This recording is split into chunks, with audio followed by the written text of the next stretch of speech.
Assalamualaikum warahmatullahi wabarakatuh. Kembali lagi dengan pelajaran IPA untuk kelas 9. Kali ini kita akan membahas materi tentang listrik dinamis. Listrik dinamis adalah aliran partikel bermuatan dalam bentuk arus listrik yang dapat menghasilkan energi listrik. Atau dengan kata lain, listrik dinamis merupakan muatan listrik yang bisa mengalir dalam suatu rangkaian listrik. Baik, kita akan lihat dulu untuk peta konsep submaterinya. Ada 6 submateri yang akan dibahas. Yang pertama yaitu arus listrik, kemudian hukum Ohm, hukum 1 Kirchhoff, daya hantar listrik, kemudian rangkaian hambatan, dan yang terakhir adalah GGL dan tegangan jepit. Pada pertemuan kali ini kita akan membahas 3 submateri yaitu arus listrik, hukum Ohm, dan hukum 1 Kirchhoff. Kita awali dengan pembahasan gambar rangkaian listrik berikut ini. Rangkaian listrik memiliki komponen-komponen, antara lain komponen yang pertama disebut dengan sumber arus. Sumber arus dalam hal ini salah satu contohnya adalah baterai. Kemudian komponen yang kedua adalah beban. Dalam hal ini contohnya adalah lampu. Yang berikutnya adalah konduktor atau penghantar. Biasanya disebut dengan kabel. Dan yang keempat yaitu saklar. Ini alat yang dipakai untuk menghubungkan atau memutuskan arus listrik. Kemudian komponen rangkaian listrik ini digambarkan dalam sebuah diagram rangkaian, di mana diagram rangkaiannya untuk sumber arus ini dilambangkan dengan kutub yang panjang dan kutub yang pendek. Kutub panjang menggambarkan kutub positif dan kutub pendek adalah kutub negatif. Kemudian untuk beban atau lampu dilambangkan dengan tanda silang. Dan yang ini adalah diagram untuk saklar. Yang berikutnya kita mengenal ada 2 tipe rangkaian listrik. Yang pertama yaitu rangkaian seri dan yang kedua adalah rangkaian paralel. Kita akan bahas ciri-ciri dari rangkaian berikut ini. Yang pertama adalah rangkaian seri. Rangkaian seri ini merupakan rangkaian yang hanya memiliki satu jalur atau satu lintasan untuk aliran arusnya. Jika jalur atau lintasan ini rusak, maka tidak ada arus yang mengalir melalui rangkaian ini. Kemudian yang kedua adalah rangkaian paralel, disebut juga dengan rangkaian bercabang.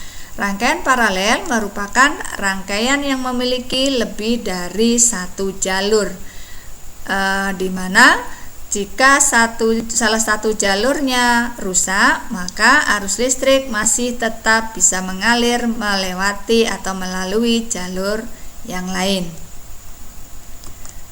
Selanjutnya kita akan membahas tentang arus listrik. Arus listrik akan mengalir dengan syarat-syarat sebagai berikut. Kita akan lihat, ini ada rangkaian terbuka dan rangkaian tertutup. Dikatakan rangkaian terbuka karena saklarnya belum terhubung sehingga lampu tidak menyala karena arus belum mengalir. Sedangkan rangkaian tertutup ini saklar sudah terhubung, maka lampu menyala. Mengapa demikian? Karena arus bisa mengalir pada rangkaian yang tertutup ini, sehingga bisa disimpulkan bahwa arus listrik akan mengalir jika rangkaiannya tertutup. Kemudian kita akan lihat syarat yang kedua. Kita analogikan dengan air. Ada 2 tabung A dan B yang berisi air dengan ketinggian yang berbeda. Tabung A ini memiliki potensial tinggi, sedangkan B potensial rendah. Maka antara 2 tabung ini terdapat beda potensial. Ketika krannya kita buka, maka akan terjadi aliran air dari tabung A menuju ke tabung B sampai ketinggian airnya sama. Ketika ketinggian airnya sama, maka kita katakan A dengan B memiliki potensial yang sama, sehingga tidak ada lagi beda potensial. Pada saat ini tidak ada lagi aliran air.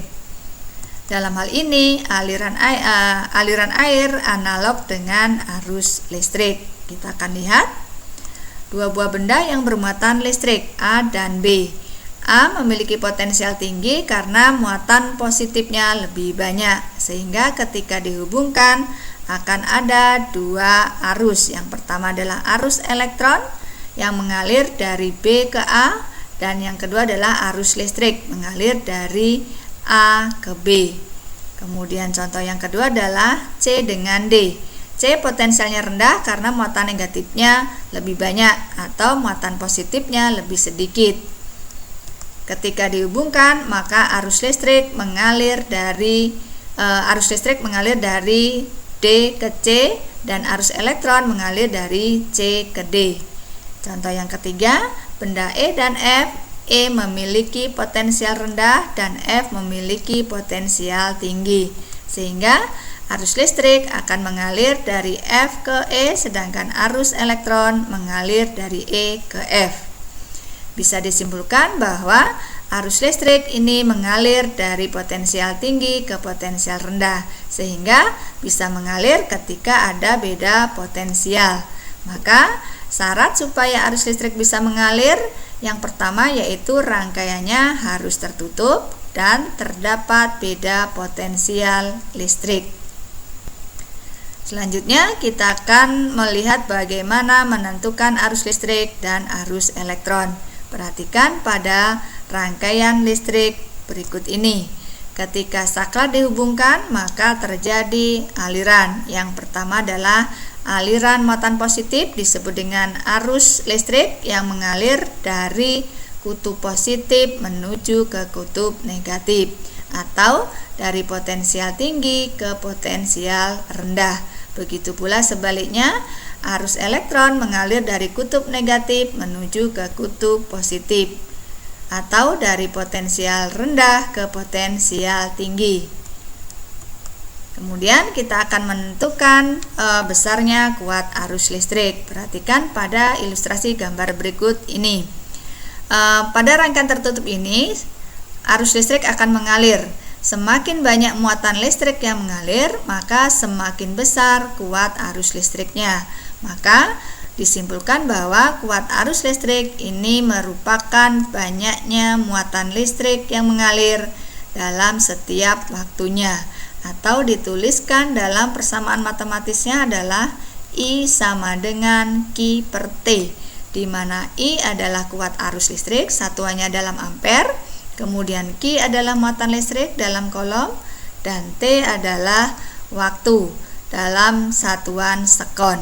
Kita akan melihat contoh soalnya berikut ini. Yang pertama, suatu penghantar mengalir muatan sebesar 180 kolom selama 3 menit. Berapa nilai kuat arusnya? Kita lihat dari soal diketahui muatannya 180 kolom, kemudian waktunya 3 menit. Ini kita konversi ke dalam detik, yaitu 180 detik. Kemudian kita cari nilai I-nya dengan menggunakan persamaan I sama dengan Q per T. Maka kita dapatkan nilainya adalah 180 dibagi 180 sama dengan nilainya 1 ampere. Kemudian contoh yang kedua, diketahui arusnya adalah 0,5 ampere, kemudian waktunya 2 menit. Ini kita konversi dalam detik. Kita dapatkan nilai muatannya adalah Q sama dengan I kali T. Kita dapatkan nilainya 60 kolom. Baik, selanjutnya kita akan membahas tentang bagaimana cara mengukur kuat arus listrik. Arus listrik diukur dengan menggunakan alat yang namanya ampermeter. Ampermeter ini harus dipasang secara seri dalam suatu rangkaian, seperti gambar berikut ini. Kita akan melihat bagaimana cara pengukurannya. Ingat, tadi ampermeter harus dipasang secara seri, artinya seri adalah satu jalur. Kemudian ketika saklar dihubungkan, maka jarum skala ini akan bergerak menunjukkan skala yang terukur.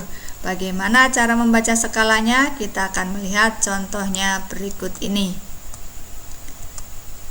Ada istilah ini skala yang ditunjuk, kemudian skala maksimum dan batas ukur.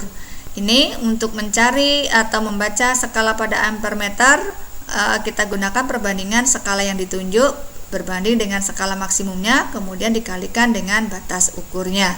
Kita lihat dari contoh pengukuran ini, skala yang ditunjuk adalah 20, kemudian skala maksimumnya adalah 50. Maka kita dapatkan perbandingannya adalah 20 banding 50 dikalikan batas ukur yang dipakai adalah 25 mA. Sehingga kita dapatkan hasil pengukurannya, nilai kuat arusnya adalah 10 mA. Yang berikutnya adalah untuk pengukuran beda potensial atau disebut dengan tegangan listrik. Alat ukurnya disebut dengan voltmeter. Kemudian voltmeter ini harus dipasang secara paralel atau bercabang. Kita akan lihat cara pengukurannya. Untuk diagramnya kita lihat ini voltmeter dipasang secara paralel. Kemudian ketika saklar dihubungkan, maka jarum voltmeter akan bergerak menunjukkan skala yang terukur. Kita akan melihat bagaimana cara membaca skalanya. Ini sama cara membacanya dengan pada ampermeter, yaitu skala yang ditunjuk berbanding dengan skala maksimum dikalikan batas ukurnya. Dari contoh pengukuran berikut ini, skala yang ditunjuk adalah 30, kemudian skala maksimumnya adalah 100, maka didapatkan perbandingannya adalah 30 berbanding 100 dikalikan batas ukur yang dipakai, yaitu 10 volt. Sehingga kita dapatkan nilainya adalah 3 volt. Lanjut, yang berikutnya adalah pengukuran arus listrik dan beda potensial sekaligus. Maka dua alat tadi dipasang sekaligus. Yang perlu diingat adalah ampermeter dipasang secara seri dan voltmeter harus dipasang secara paralel. Baik, yang berikutnya adalah kita bahas tentang hukum Ohm. Seorang fisikawan asal Jerman bernama Georg Simon Ohm berhasil merumuskan suatu hukum kelistrikan yang disebut dengan hukum Ohm. Hukum inilah yang berhasil menjelaskan hubungan antara arus listrik dan beda potensial di ujung-ujungnya. Jika terdapat beda potensial pada ujung-ujung atau dua titik lalu dihubungkan dengan perangkat, maka akan muncul arus listrik. Kita akan lihat bagaimana percobaan Georg Simon Ohm. Ampermeter dan voltmeter ini dipasang sekaligus untuk mengukur nilai kuat arus dan beda potensial sekaligus. Dari data didapatkan 3 percobaan yang berbeda dengan menggunakan baterai yang berbeda-beda. Didapatkan ternyata dari hasil pengukuran 3 data dalam tabel ini disimpulkan bahwa beda potensial ini jika diperbesar maka arus listriknya juga turut membesar, sehingga Georg Simon Ohm menyimpulkan bahwa perbandingan antara tegangan dengan kuat arus itu adalah sebanding atau berbanding lurus, sehingga didapatkan persamaannya adalah V itu sebanding dengan I. Kemudian dengan nilai R atau hambatan tetap, maka didapatkan persamaan hukum Ohm-nya adalah kuat arus listrik yang mengalir pada suatu penghantar berbanding lurus dengan beda potensialnya. Dituliskan dalam persamaan matematisnya V sama dengan I kali R. Dengan V adalah beda potensial atau tegangan, satuannya dalam volt, kemudian I adalah kuat arus dalam ampere, dan R itu adalah hambatan, satuannya dalam ohm. Kita dapatkan untuk segitiga paskalnya adalah V sama dengan I kali R. Kemudian kalau untuk mencari I, persamaannya menjadi V per R, dan mencari R adalah persamaannya V per I. Kita akan lihat salah satu contoh soalnya. Dari soal kita melihat diketahui tegangannya adalah 12 volt, kemudian hambatannya adalah 6 ohm. Maka mencari nilai kuat arusnya menggunakan persamaan hukum Ohm. I sama dengan V per R. Kita dapatkan nilainya adalah 2 ampere. Yang terakhir kita bahas tentang hukum Kirchhoff. Dalam hal ini yang kita bahas adalah hukum 1 Kirchhoff. Seorang ahli fisika Jerman bernama Gustav Robert Kirchhoff mengenalkan salah satu hukum yang menganalisis arus dan tegangan dalam rangkaian, yaitu hukum 1 Kirchhoff. Dalam percobaannya, Kirchhoff menyimpulkan bahwa pada rangkaian seri, kuat arus listriknya nilainya adalah sama. Kemudian pada rangkaian paralel, kuat arus listrik yang masuk pada titik cabang ini akan sama dengan kuat arus listrik yang keluar dari titik percabangan. Sehingga dituliskan dalam persamaannya, hukum 1 Kirchhoff menyatakan bahwa sigma I masuk sama dengan sigma I keluar. Artinya jumlah arus yang masuk pada titik cabang nilainya akan sama dengan jumlah arus yang keluar dari titik cabang. Kita akan lihat salah satu contohnya pada gambar berikut. Ini titik cabangnya, kemudian tanda panah yang menuju ke titik cabang itu artinya arus masuk. Maka arus masuknya adalah I1 dan I2. Kemudian tanda panah yang meninggalkan titik cabang, maka ini adalah arus yang keluar. Ada 3, yaitu I3, I4, dan I5. Maka berlaku hukum 1 Kirchhoff-nya, sigma I masuk sama dengan sigma I keluar. Sigma I masuknya ada I1 dan I2, maka kita dapatkan I1 plus I2 nilainya akan sama dengan yang keluar, yaitu I3 plus I4 plus I5. Kita akan lihat pada contoh soal berikut ini. Yang pertama, perhatikan rangkaian ini ada beberapa cabang. Ini adalah cabang P, kemudian ini cabang Q. Kita akan lihat arus masuknya adalah 40 ampere. Pada cabang P ini arus masuknya 40 ampere, keluar menjadi 3 cabang, yaitu 10 ampere, 25 ampere, dan I1. Maka kita dapatkan hukum 1 Kirchhoff-nya pada titik cabang P. I itu nilainya sama dengan 10 ampere plus I1 plus 25 ampere. Kita dapatkan 40 ampere sama dengan 35 ampere plus I1. Sehingga I1 itu nilainya sama dengan 40 ampere dikurang 35 ampere. Kita dapatkan nilai I1-nya adalah 5 ampere. Selanjutnya, pada percabangan Q, arus masuknya adalah 10 ampere dengan I1-nya. Maka kita dapatkan hukum 1 Kirchhoff-nya adalah 10 ampere plus I1, ini arus masuknya, kemudian keluar menjadi I2. Maka kita dapatkan 10 ampere plus 5 ampere, 5 ampere didapat dari I1 ini tadi, nilainya sama dengan I2. Sehingga kita dapatkan nilai I2-nya adalah 15 ampere. Dan yang terakhir pada titik cabang S, nilai arus masuknya adalah I2 dengan 25 ampere.